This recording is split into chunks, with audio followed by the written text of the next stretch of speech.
Hi there, I'm Leah, and welcome to the House of Hormones podcast. Thank you for joining us on the House of Hormones today. Thank you for having me. I really appreciate it. I think my first biggest question for you is, what inspired you to create the Wellness Way? Suffering. Actually suffering. I think most good things come out of problem-solving activities. I was sick as a young child through my teenage years, and that inspired me to when I had a problem, the current healthcare system could not help me. So I was suffering. And then I found some solutions. I started to investigate more, went to school for all my background. And then when I met my beautiful wife, she was suffering dearly. And what ended up happening was, and then moving forward, if I wanted to marry her, she was told that she couldn't have children. And so she gave me a chance to break up with her 2 weeks into our dating life because she didn't want me to not have children someday because she knew I wanted children. And all the current doctors that were taking care of her gave her that outlook and some of that. And I just said, I disagree. I just didn't make sense to me from my background, my education, how we look at the human body. So what I did is I said, I disagree, and I came up with a problem-solving solution. And obviously now we have 4 beautiful daughters, and the ideas that I've shared have, helped actually millions of people, and been doing this for almost 30 years now and stuff like that. So it's just been very exciting. I have a beautiful wife of 24 years, 4 daughters, and obviously having problem-solving solutions come with great praise and also come with great criticism. Yeah. What is the biggest criticism that you get? That I'm a chiropractor, that I'm not a real doctor. But what happens is because you use the term doctor, they think, and that's why if somebody does a podcast and they're not a PhD medical doctor, blah, blah, blah, they think they have no credibility. But I'm like going, no one can ever take away somebody's experience. And the people that give you criticism have never sat down with you, talked to you one-on-one, because I get to speak at big medical conferences. I get interviewed by great medical doctors and share my concepts, and they sit down and have a conversation with me. They absolutely love it because they have a different perspective, and I have a little different perspective. And you'd be surprised how the perspective looking at the same thing can actually be sometimes they could be more valid and I can be more valid. It's based on the situation. So it's been a great journey over the last 30 years, and the stuff I've been sharing has gotten bigger every year, and I don't try to make it bigger. I just I tell people if somebody has a wonderful experience, and especially if it's life changing, it's hard for them not to talk about it.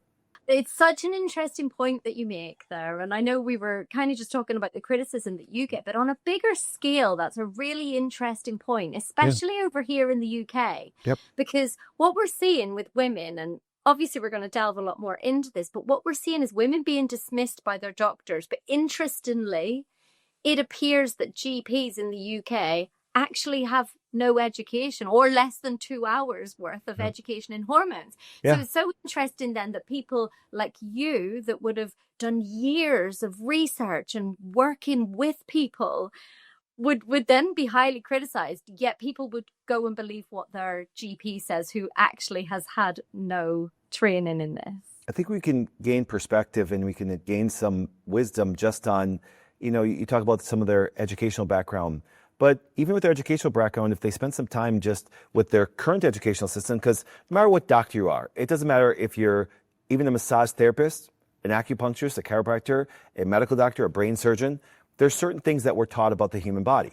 So we have let's say, I think all those professions have great foundational things that they can build upon. And then with all of the current ways of learning from technology, we can read research articles, we can add upon our stuff. So that general practitioner could actually read some endocrinology journals. I subscribe and pay for several of them, and I read 1 to 2 a day and things like that. And then your wisdom grows, and then you can share that wisdom with the people that are in front of you. And I think that we have to do, and I think there's nothing more respectable for any professional, no matter what profession it is, that if it's just something that you can't handle, don't discard or degrade somebody that may have a different viewpoint on it. Say, listen, if you come to me and say, hey, doc, I think you're a legend, and you say, tell me how to remove this brain tumor, I'll say, my legendary status only allows me to direct you to a really good person that knows how to do that. Yeah. And then you'd have major respect for what I'm trying to accomplish. It's just that when they degrade something else, or they say this is, am I going, or they try to speak on something they shouldn't that way, then problems happen. So I just think it's, I think technology has been the greatest thing in healthcare. I think technology, because I'm hoping that everybody that listens to this today is watching this and has a computer right next to them and basically saying, I don't like Dr. Flynn. I think he's the opposite. I think he's Satan, and I'm going to fact check everything he says. And if they start doing that, they go, well, I may not like his background. I may not like this, but what he's saying is true. It's really interesting. I had a conversation with Dr. Kelly Casperson recently, and we talked about this. We talked about how social media has become, and if you think about it, if you go to your doctor, they'll say, don't Google it, or don't Google your symptoms, or things like this. But actually, it's been so empowering for everybody. But I can speak on behalf of women in terms of the education that you can now get that wasn't available before.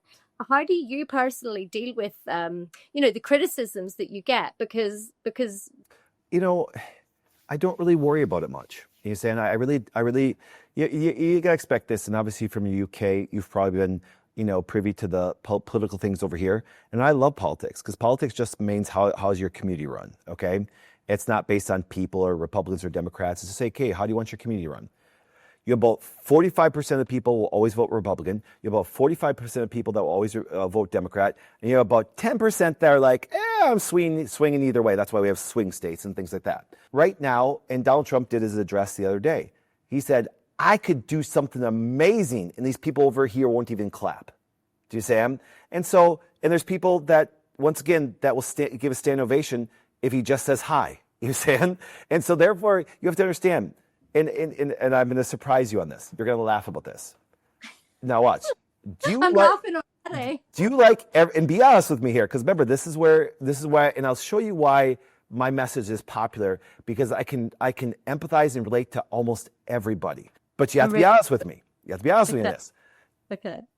Do you like everybody that you meet? No. And that means everybody doesn't like you either. Yeah. See, so why would you care about criticism? Because, someone's not going to like you because you're blonde and pretty. Someone's not going to like me because I don't have any hair. And remember, we do this all the time. Whenever we don't like somebody, we find a feature that we don't like about them. Now, this may offend people, but let's just, I'm used to it. I'm okay. But let's say this. We do have cultures that have certain characteristics and traits that we make fun of. Now, here's my point. If they don't like my message, they'll say he's just a chiropractor. They don't like his message, say, well, he's just got a bachelor's in that and stuff like that. Even though my message is actually like, okay, stop arguing with the message. When you can't argue with the message, you attack the messenger. Yeah. So who cares about criticism? As much as I don't care about criticism, I don't care about praise either. You understand? Because here's what happens. This is the me thing, is what I'm going to say. I knew some people are love to but you got to do it regardless if you get praise or not. Because here's what happens. This is like, because if you're doing something good, even people that like you won't always compliment you. So you have to learn to do something that's right regardless. Yeah, I love that. I love that. Just my little thing. What is the most common thing that people come to the Wellness Way for? So what is the most common thing that you hear over all health concerns? Because of what I've done for 26 years, it's actually female hormone problems.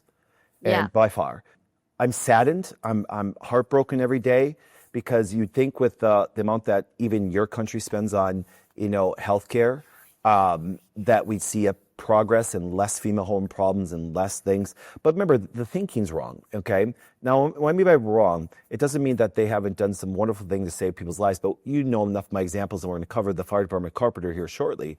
But the idea is endometriosis, PCOS, depression, anxiety, all the major factors that come in, and they're coming in at an all-time high. And here's one thing I want to be very clear.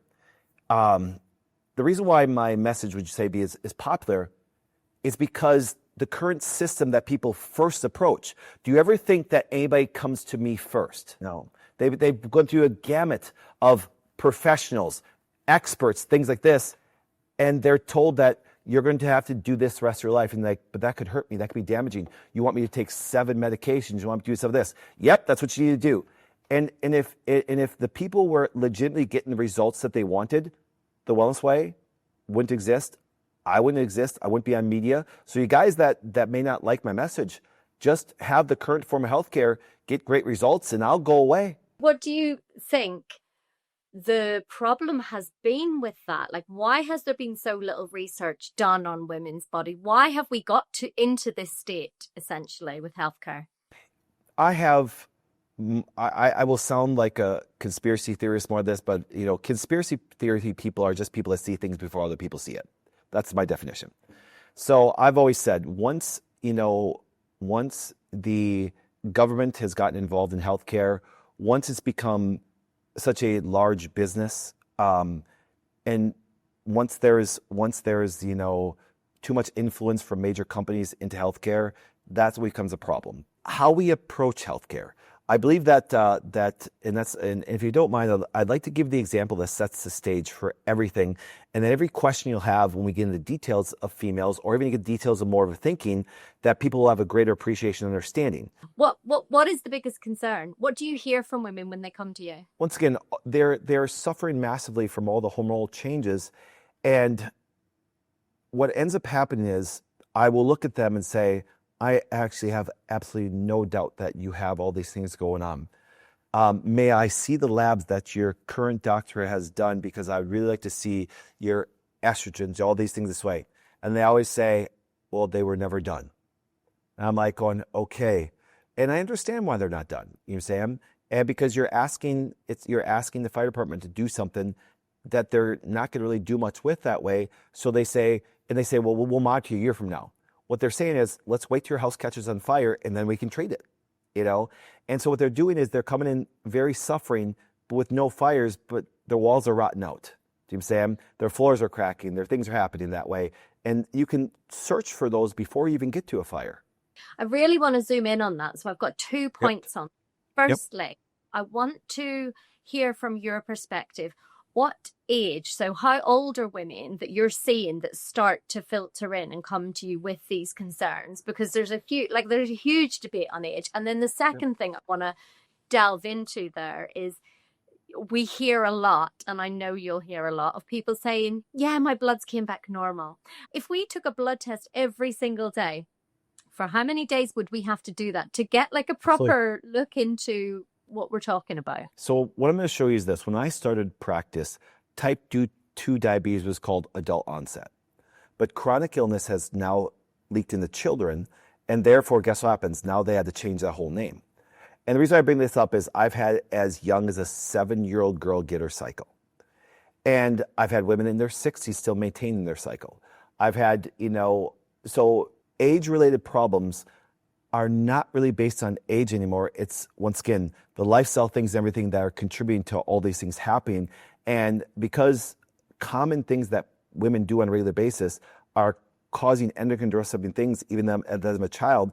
And yes, then when they start to become cyclic years, it's just devastating for them right away. PMS is so normal today that when a young lady suffers, nobody has any empathy or sympathy anymore because it's so common. But do not confuse common with normal. It's not called premenstrual normal. It's called premenstrual syndrome. There's something wrong. So then they throw you on an endocrine disrupting, life-altering medication called birth control, and it's so accepted as normal. So it's not even age-related anymore. It's just these young ladies, prepubescent, menopausal women are suffering at an all-time high, and that's why stats go up. And I'm like, from a business standpoint, if my results were based on, people not getting better, I would close down. I'd end up closing down because no one would want to trust you or come to you. And so our medical system, people get sicker every single year, and people go back to them like they're the experts and stuff, That's why it's just good advertising what they're doing. Has your body ever done something weird or out of the norm? You've already went to the doctor, you've had your blood test, but you're still thinking, is this normal? Am I the only one that's dealing with this? Sometimes you just need to hear it from someone who actually gets it. And that's literally why we've created the House of Hormones Forum. Think your girls group chat, but with an upgrade. The House of Hormones Forum is a safe space with zero judgment and a strong community of women who really get what you're going through because they're going through it too. We're talking PMS, mood swings, cycle changes, cravings, all of it. And the best part is you've got real support with the House of Hormones Forum. So whether you just want to vent or you've come to ask questions, come and join us. It's given science meets sisterhood. So come and join the conversation at the House of Hormones Forum. We've saved you a seat.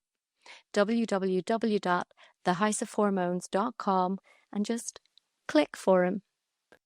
The reason I asked you that question for the age is because in the UK, so the kind of age limit or the age of when you would be taken seriously by a GP was previously 45. Okay. Wow. That has since been lowered to 40 very quietly in November last year. It was lowered to 40. However, from the research that I've done and the doctors that I've spoken to, it's very, very normal. And I know there's no need to put an age on it, right? No, we should right. listen to women and their symptoms. I'm aware of that. Yep. But for women in general to try and understand or, what's going through their bodies and what they can eliminate themselves to advocate for themselves, it's very normal, right? To start getting perimenopausal symptoms from the age of 35. I have 4 daughters. My youngest is 11. I started to see and test my daughters' hormones since they were 10 years old. Not because they even had anything wrong. I wanted to make sure that we were maintaining normal function. I want to make sure that their body's doing exactly what it's supposed to for their age group that way.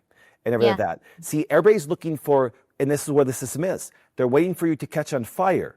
But you understand this, that took years and years and years and years and years of development that way to do that. So that when my daughters became cyclic, because I have 3 cyclic daughters now, they don't know what PMS is.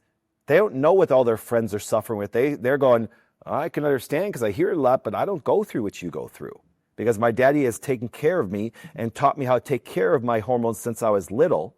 And so therefore, when I transitioned from being a child to a cyclic young lady, it was like, yes, I just started to go through the physiological normal responses. Do you know, most women today think menopause is like a disease. And the only thing you have to do to get to menopause is live long enough. It's just a good stage of life. And I can prove to you beyond a shadow of doubt, if you do it right, menopausal actually should be the greatest years. That's why the term cougar was made for these women that do well in their menopausal years. But today, by the time they get the menopause, it's hell on earth for most of them. We're talking about your daughters maybe don't even experience PMS. What is it that you're doing? Like, give us some examples of what we should be doing with our daughters. I have a 7-year-old daughter. Give me some examples and advice. If you think about this, there's endocrine responses, there's neurological responses, there's all these things. The female body is so fascinating. So fascinating. It really is. Every month, there's a neurological response that releases certain hormones and then guides other systems of the body to grow and produce things and release hormones. And they all have to coordinate and they change every week. When I started to really get into this, 26 years ago, I was fascinated and realized I looked at a woman's cycle through the course of a month because roughly, women cycle every month, but actually it's kind of cool. I started to break it down, and I think this is what made me get popular because people say women cycle monthly. I'm like, and I started to look at each of those days through that month. And I'm like, oh my goodness, women's hormones change roughly 4 times in the month. That means they change physically 4 times a month. Ladies, you may get up one week and put your bra on and it's all nice and full. The next week you put it on and you're like, it's a bunch of shriveled raisins. And the other lady's like, where did they go? You understand? And there's nothing wrong. And that's a normal thing. And then, but what I didn't realize, what probably gave women some of the greatest mental relief was when you have hormones, there's physical changes, but there's also mental changes. That means, as a man, my hormones stay pretty steady all the time. And that means my mental and physical things stay pretty normal. But that means your wife, your girlfriend, your fiance, your mother, your sister, if they're cyclic, they mentally change 4 times in a month. Ladies, you are creating some of the most devastating health issues with you when you think you have to be mentally stable. The most incredible thing that women have to understand, there is no such thing as a mentally stable woman. Because you've experienced it. Doc, I have no idea why I feel this way. Well, what week are you on? Oh, I'm menstruating. Well, your hormones are very low. That means you're going to psychologically be running on the empty fuel tank. It's okay, honey. Let me give you a hug. You say, the next following week is like, I could take on the world. Yeah, because your estrogens are elevated. God bless. Go do it. The next following week, they drop down again. What's happening to me? Nothing. It's called being normal. And see, and then guys are not taught this, so they think there's something wrong with their woman. I'm like, no, there's nothing wrong with her. And now people say, but doc, what if their hormones are abnormal and they get too high and too low? Yeah, then there can be psychological consequences of major anxiety, major health issues, bad breast tissue, bad organ systems.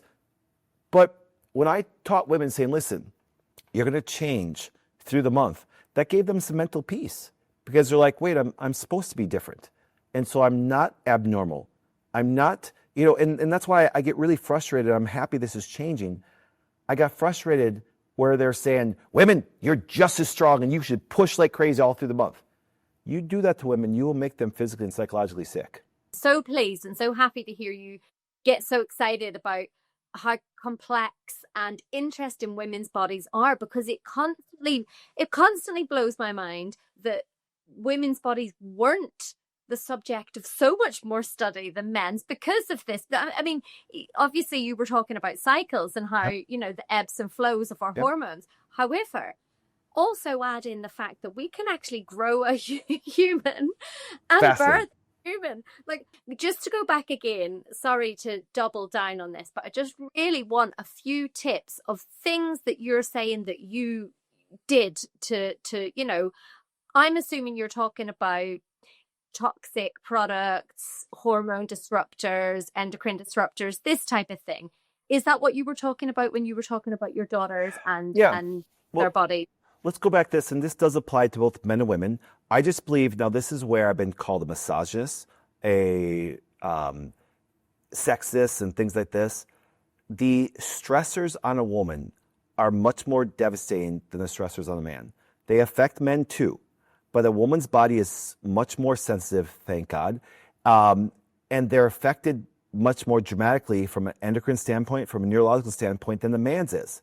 Now, that's not, no scientist that I get ever interviewed by ever disagrees with me on that. But because of the whole, and I apologize, but I don't know how else to say this, but the whole feminist movement and stuff of that, I'm like, ladies, run for your dreams, do all these things you want to. But I'm concerned with the massive amount of stressors that you will take on. And I have hundreds of employees. I employ more women than men, but I'm the kind of leader that says, make sure you're not stressing out. Make sure this way, because it's going to affect you. And I still, as a man, need to protect you sometimes from yourself. Oh, you're misogynist. I'm like, I'm trying to protect you so you live a healthy, vibrant life, and I'm misogynist? I'm like, well, then call me what you need to. Okay, so let's go back to this. So this is a carpenter perspective. I'm going to give you a little just analogy that you can always grab onto, just like, because see, when everybody walks through my analogies, it sticks in their head. And now you can say, here's the fire department, here's a carpenter.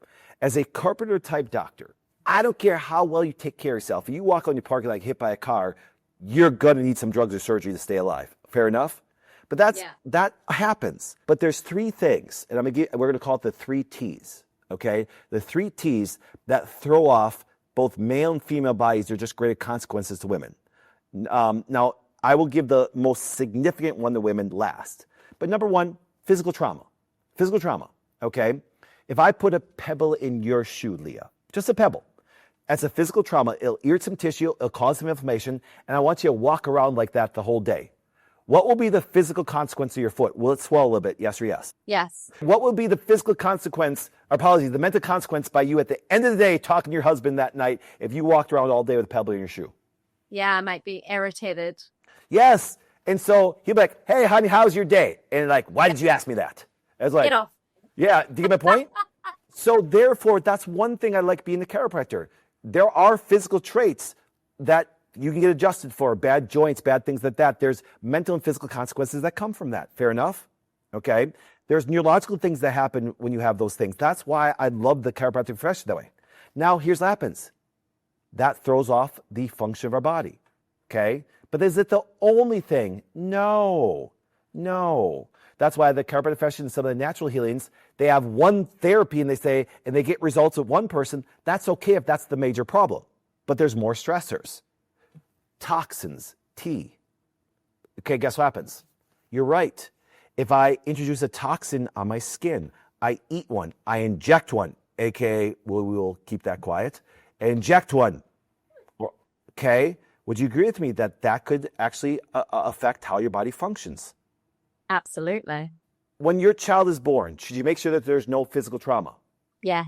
Should you make sure there's no toxic aspect? Yeah. So should we wait till they have some 40-year-old menopausal, perimenopausal, all these problems, or should we start taking care of the house since they're born? Yeah, absolutely. Now, I will die believing this the rest of my life because clinically I have shown it. I've got hundreds of thousands of labs to prove it. But the worst T for women is actually thoughts, mental. I believe that mental stress destroys women faster than anything there is. I think you could have trauma. I think you could put bad lotion on you. I think you'd eat bad. And if you did everything perfect, though, perfect taking care of trauma, perfect taking care of your toxins, that mental stress will degenerate and kill you faster than anything. I mean, that one's a bit of a catch-22, right? Because what happens when your hormones are imbalanced or you know. Exactly. So that one's a bit of a, people would feel a bit stuck there. So No. And I can tell you, but remember, I have taken care of hundreds of thousands of people personally. Okay. So I had to come up with solutions. I became a legend because I have one-on-one clinical results with people that sat in front of me for 26 years. Okay. Let me explain. And this is where, once again, extremely fascinated with the human body, with the female body, fascinated with women's thought processes, which are different than men, no matter what politicians tell you. Do you understand that a woman listening to this right now, knowing that mental stress could be a contributing factor to her health issues, to her psychological issues, when you bring that to the forefront, and now a woman goes into a stressful situation, she now becomes aware that her body changes in response to that psychological stress, and they're more aware to move away from those stressors than they were before, because women are very brilliant that way. Do you follow me in that? yeah. So therefore, and I mean this sincerely, and this is so hard to talk about, a woman would look at me and say, Doc, my husband's my biggest stress. I'm like, you know that. See, my old stress, my old joke when I speak, you've heard me say this. I always ask women in a big crowd, ladies, who stresses out more, men or women? Women are like, we do. Okay, and then I ask, who causes the women most stress? They all yell, men. Now, I believe our culture needs to change a little bit about, I don't want to be a stressor to any woman and stuff like that. I will never be a stressor to my wife or my daughters. My job is to protect them. That's what God created us to do. So then when you share these concepts with women are very brilliant to start to take that into play. And they go, Doc, now they're more aware of their environment, both physically and mentally. And then guess what happens? Now they start to move away from those. And some women are put in a situation where they have to make very, very tough choices. But they realize they can't live in stressful situations anymore because there's major consequences to it that way. So sometimes, I can honestly tell you, there's been times where I sat in an appointment and I never tell people what to do. I just share information, and what they have to do is they have to make their own choices. We have to be responsible for ourselves, both men and women. You say, I can't be responsible for your actions. If you eat bad every day, there's no herb that's going to change that. If you have bad mental stress every day, I'm not going to give you 30 supplements to counteract it because I'd feel unethical as a doctor doing that. We have to talk about some things that are going on and stuff like that. So it's like, that's the difference. So just by a woman hearing this, that gives them an element of control back of their own life. So you've got a doctor's appointment coming up and you're just trying to figure out what the hell is going on with your body. You need our free symptom tracker. It's like the receipts folder for your hormones. You can track the bloat, the mood swings, the brain fog, the mystery acne, and then roll it all into your next appointment like a hormonal pro. No more being brushed off or told it's all in your head. You've got the data. Download it for free today from our website and start advocating for yourself. www.thehouseofhormones.com and head to our free download section. It does if it syncs into the women. And I mean, this is what the House of Hormones is all about. It's all about trying to teach women to advocate for themselves before they get to the house being on fire. So similar to, you know, these lessons that you're talking about with toxins and thoughts. And it's so interesting because I mean, you really just, you almost speak like you are a woman and you do understand it. I've been told that thousands of times. But here's the difference. And I do a lot of political things because remember, just think politics community. I want all communities to thrive. UK's community, our community. I think what happens is this. I am the most empathetic person that I know. Empathy means that I could put myself in your shoes. Now, what the confusion going is where people get things wrong, is they say, you don't care. No. I can put myself in your shoes. I just don't feel the same way you do. You want me to feel. Let me give you an example. If you had a friend that hurts you, let's say you have 2 girlfriends, and one of the girlfriend hurts you. Your other friend can be like, and you're really upset. Your other friend can be like, I totally understand, Leah. But then, and she's empathetic. But then you kind of get mad at her saying, why aren't you as mad as I am? Well, because I don't have to feel the same way you do. And that's where they confuse sympathy and empathy. Fair enough? Yeah. And see, politicians, they say they're being empathetic, but it just manipulates people's sympathy. Do you follow me? Yeah. So I can speak like a woman, but I will never be able to experience breast tenderness, vaginal dryness, the hormonal changes.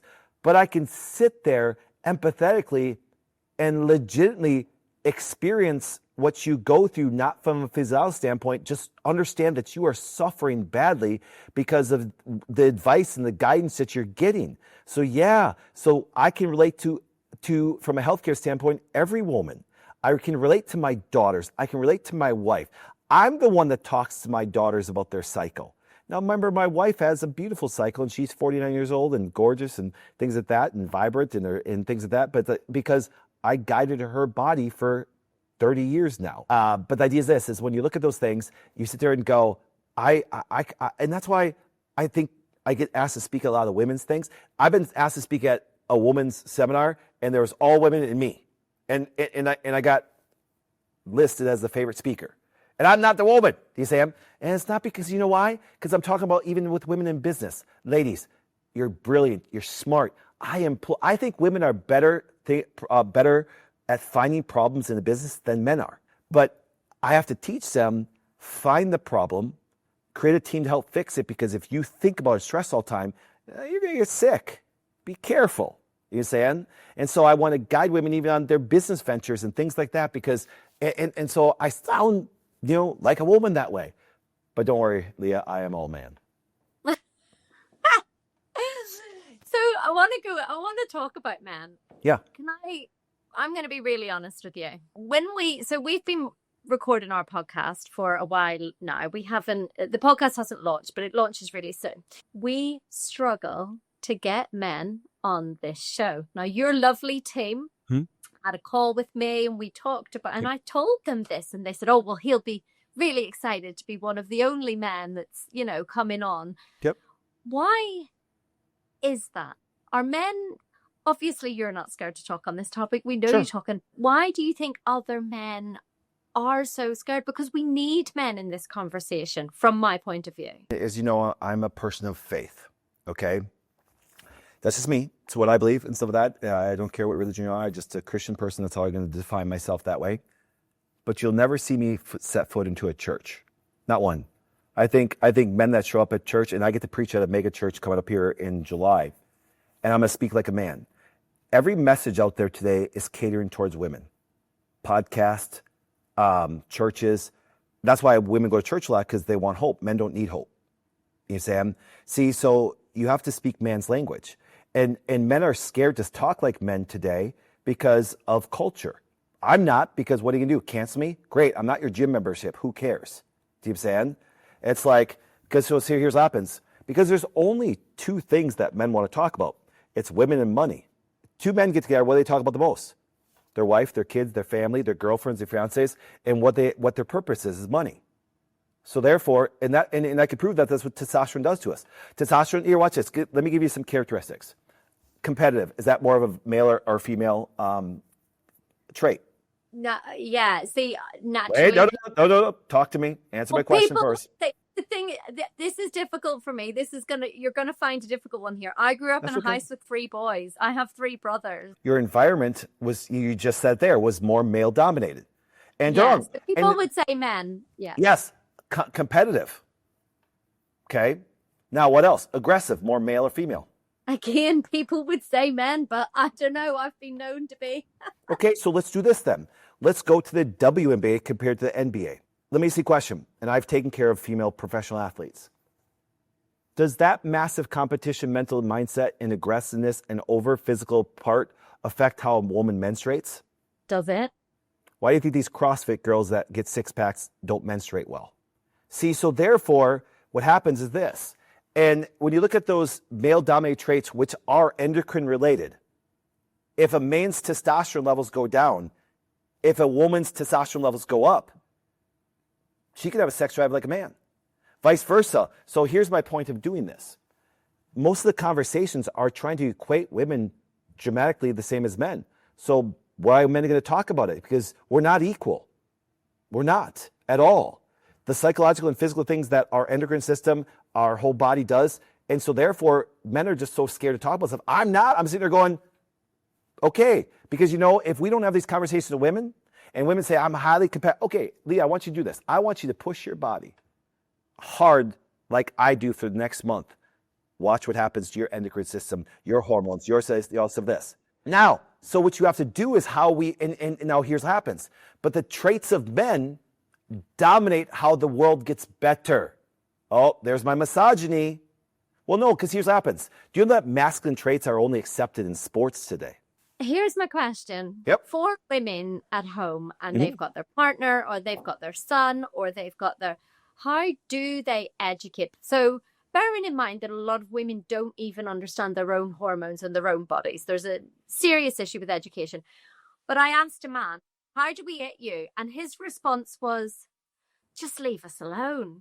And Well, he but wasn't you know what I meant by trying- this? Because you want to talk about female issues. I'll get every man on your podcast. Let's talk about money and sex.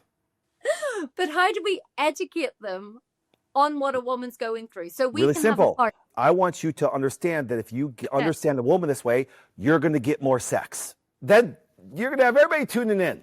Because guys are like, give me the playbook, Leah, give me the playbook.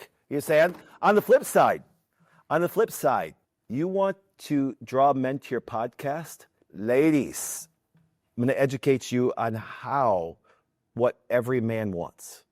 Very simple. See, here's what happens. And I'm going to flip it. I created, I love analogies. You're going to love this stuff. And you can do this. Just please give me credit. Everybody steals my stuff and doesn't give me credit, but let's do this.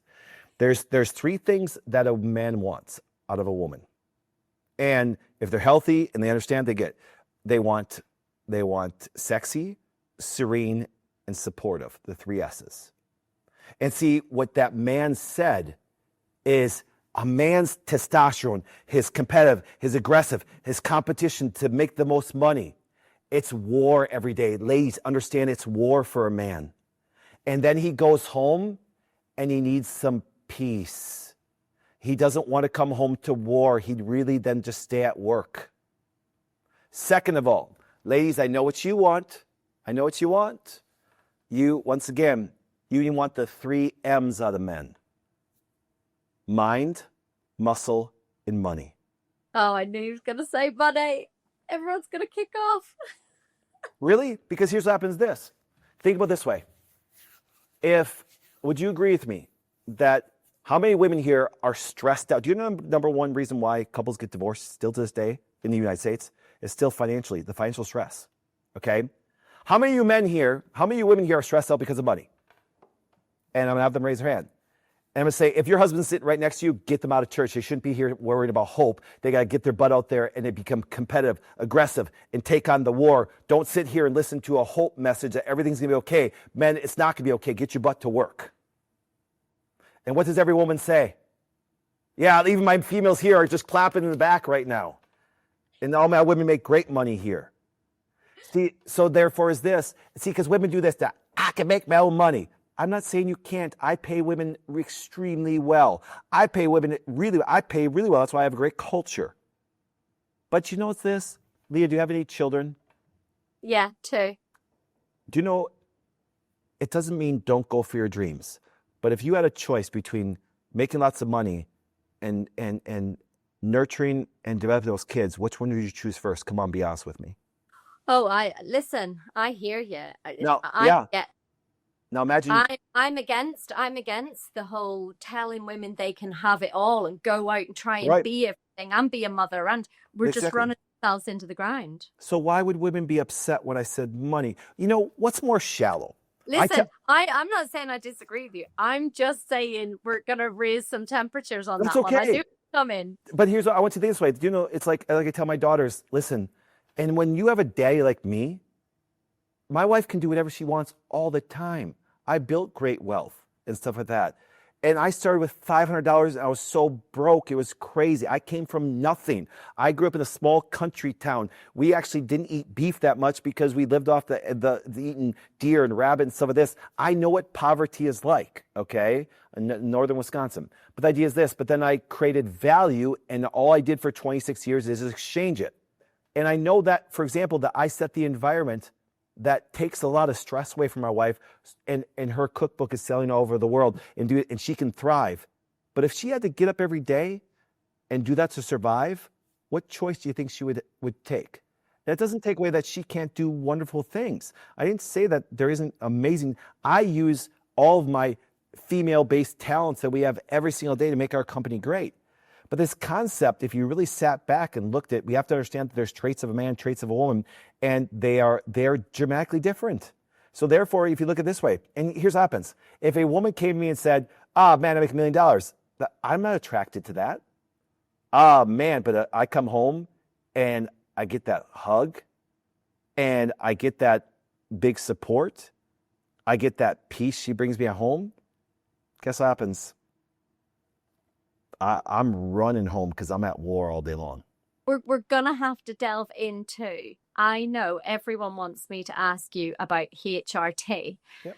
and I know there's lots to say around this topic, but because we've just been talking about what men want and sex and things Yep. like that, it begs the question. And you mentioned testosterone there. Yep. You know, we need to. I always say, like, let's spill the tea. Testosterone is the word of the moment, right? Sure.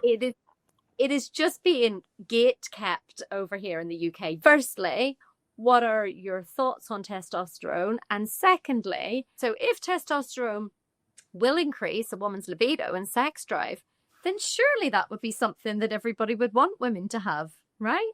No. Ladies, if you have a sex drive every single day and you're cyclic, you're going to be sick. Let me explain. If you look at the normal endocrine pattern of a woman and her testosterone, or even her estrogens, which are more contributing factor to good sex drive because of vaginal health and also mental state, a very healthy woman will probably only have a sex drive like 2 weeks out of the month. That should give you a lot of peace, ladies. If you have a sex drive every single day, you have some androgen dominance, so you might end up with PCOS. You might end up with other major health conditions, which can turn to cancer later. So all these people jacking women up on testosterone and things like that is very scary. And I don't care if it's synthetic from HRT from your doctor or if it's bioidentical. You have to be very careful. Now I know that you and I have no problem with bioidenticals if they're used properly, but most of them aren't. Most people are getting the pellets, and most people are getting creams taken every day, and your testosterone levels are not supposed to be like that. And so therefore your levels on your labs are horrible. Trust me, I got hundreds of thousands of labs. You guys on hormone replacement therapy, and it's way elevated. And sure, you feel like you have a sex drive all the time that way, but they're putting you in an endocrine state that's going to end up really badly. See, that's the big thing that people realize. Now, Durham, here's what happens. When you look at, for example, and I want to come back to the whole sex thing. Guys, here's what happens. I want to tell you this. The one thing I can tell you about female hormones is you have an influence on them. Guys, you do. You have an influence on them. I would say, think of it like you have a caged tiger at home. What if I could teach you the key? You could definitely get sex from your wife in a very positive way because you have the key. You understand? She just has a lock on the other side. You know what I'm saying? You just got to, but you have the magic key that way. So therefore, I say, Doc, you're only going to have sex a couple times every other week and thing. No, you can actually do things that stimulate her hormones, that she will become putty in your hands. But that means it's your effort. So you're looking at a person like me, and this is where some of the, let's say, I do agree with this stupid misogynistic part that way, because now I'm going to bring our women back on this. I'm a kind of person that makes a lot of money. So I just go home and say, I'm just so amazing, and I make all the money, you're just going to give me sex. No, that's misogynistic. My job to make money, I believe that God calls me to provide and protect my wife. And so therefore, guess what happens? And now if I create that environment, do you understand, guys, if you put a woman in a very non-stressful environment and then you stimulate her nervous system to create an endocrine response, she will melt in your hands all through the month. And I can teach you how to do it. Have you been feeling like your hormones are running the show? Been there? Same. Our ebook is your no BS glow up guide to hormonal health. We're talking facts, expert advice, and real life hacks, all in one gorgeously written download. So whether you're dealing with PMS, perimenopause, or you're just tired of Googling what the hell is wrong with me, grab your copy now at www.thehouseofhormones.com, and we've tagged it below. We've got you back. So what are your thoughts on HRT? Give us your basic overview. I'm very scared of HRT. I think we can do without it. I think bioidentical, so BHRT, I think can be used in a very good way and needed during post surgeries, but the vast majority of endocrine medications given can be avoided with proper lifestyle and proper things I'm telling you about. Remember, if you have a fire, sometimes some hormone stuff is needed, but use some bioidenticals. I'm just scared of all the highly processed over-synthetic that it doesn't match your hormones. At least I'm going to go more towards a bioidentical that has a little bit closer venue that way. That's much safer. What is I mean, obviously you've given us loads of advice there, so much to take away. But if you had like 30 seconds and you were able to give women who are struggling at the moment and are suffering, what would you say to them? Get tested. Get a urine test and get a blood test. Best thing. Because we can find out the endocrine disruptors, we can find out the organ systems that are not converting your hormones. We can see if there's a production problem. Anybody that's giving you stuff from a vitamin to an herb to a drug to a bioidentical without proper testing is doing a disservice to all of our beautiful, wonderful women out there. And what if women are getting blood tests and they're with their doctors and their doctors are saying, Thank you so much, Leah. You set me up what made me popular all over the world. Here we go. Are you ready for it? So one thing, a phrase that I didn't realize made me popular all over the world 25 years ago was let's look at your husband, okay? What is the predominant hormone that makes him who he is? We talked about a little bit. What is it? Testosterone. Testosterone. Everybody knows that. And you can run that on blood work. You can run that on urine work, things like that. But easy to get it from blood work, testosterone, free testosterone, see some wonderful things. Now let's go over to women, which are different. So that means the dominant hormone, testosterone, gives physical and psychological characteristics to a man, and it's different. And therefore, if a woman had those levels, it'd be very devastating for the body. Now, on the flip side, what is the hormone when it comes to women that actually develops their characteristics, make a woman really who they are? What's the major one hormone? Estrogen. What if I told you estrogen is not a hormone? Estrogen is not a hormone. Estrogen is a term that represents many hormones. You have never in this podcast, if you re-listen to it, ever say estrogen. I said estrogens. Estrogens. And so therefore, our current medical system for their therapies, HRT and stuff that they give you an incomplete picture of your hormone, your endocrine response, because all they do is run blood, which you can only truly get 2, maybe E3 out of it that way. But what about all the other estrogens that they missed? Why didn't you get those done? Oh, they don't measure those. And that's why I said, listen, if you don't get a blood and urine test together, you have an incomplete view of what that wonderful woman is going through. So how can we give you an herb, a nutrition, a HRT, BRT with an incomplete picture of the hormones you're trying to affect. And what can women do to push their doctors to give them those right tests? Like if you could literally give us a script right now and say this, go in and say this. I'm going to lose most of your women right now. Are you ready? Yeah. The only reason why you're pushing your doctors is because you want somebody else to pay for it. See, you have to pay for things that your doctor's not going to run, because just like the UK, just like the United States here, they have to adjust their everything on a payment process called insurance or, socialized medicine. Otherwise, the doctor gets in trouble. So therefore, the reason why I don't run those labs is because it's not going to show any major disease or endocrine or fire to where they can justify treating. So they'll look at it as not medically necessary. So a doctor can get themselves in trouble. But if you pay cash, you can do anything you want. The one of the biggest things that I've heard you talk about, and it always grabs me, is the gut health connection and hormone connection. Absolutely. So as a last kind of takeaway for women listening, what is so important to know about that? Well, let's put it in the context of analogy first, okay? So they can explain it to their doctors, explain it to their friends. You have to look at the body like a Swiss watch, okay? We're just a bunch of gears that all work together. And so therefore, the endocrine system is affected by the nervous system. Endocrine system is affected by by your skin. Endocrine system is affected by your GI. And the reason why, and where do we introduce a lot of toxins to our body? Our GI. Our GI. Which can now create an endocrine response of fight or flight, which can drain on our anabolic hormones and cause all these problems. So I always tell women, control what you can control. Don't put bad stuff into your body. Don't put bad stuff on your body. That gives you control back of your health. Yeah. Well, listen, here at the House of Hormones, we're all about advocating for women and women's health. We're all about a holistic approach first, and just really trying to get the education out there for women to make their own decisions with full education. I think that's important. So whether people agree with what you've said or whether they don't agree, we still urge people, just listen and hear the education and hear the information and hear the case studies, because maybe your GP isn't right, maybe what you've been told isn't right.